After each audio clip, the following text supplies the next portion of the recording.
চলছে বারিলতিরাজ কচু চাষের উপযুক্ত মৌসুম। প্রিয় দর্শক, আপনারা দেখতে পাচ্ছেন বারিলতিরাজ কচুর অরিজিনাল বীজ। দেখেন ছোট্ট চারা হয়েছে কিন্তু লতি বের হয়েছে। এখানে আমাদের মোটামুটি 50 শতক জায়গা রয়েছে, আমরা বারিলতিরাজ কচু চাষ করেছি। তো যাই হোক, ভালো বীজ ভালো ফসল, কেবল সুস্থ সবল বীজ থেকে সুস্থ সবল ফসল আশা করা যায়।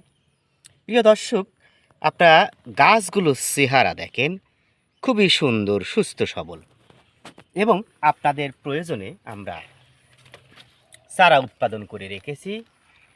দেখেন প্রত্যেকটা গাছে এলোমেলোভাবে প্রচুর পরিমাণে লতি বের হয়ে আসছে। যারা অরিজিনাল বারিলতিরাজ কচুর বীজ, ফুল, পোয়া বা চারা পেতে চান, আমাদের সাথে যোগাযোগ করুন। ভালো থাকুন, সুস্থ থাকুন।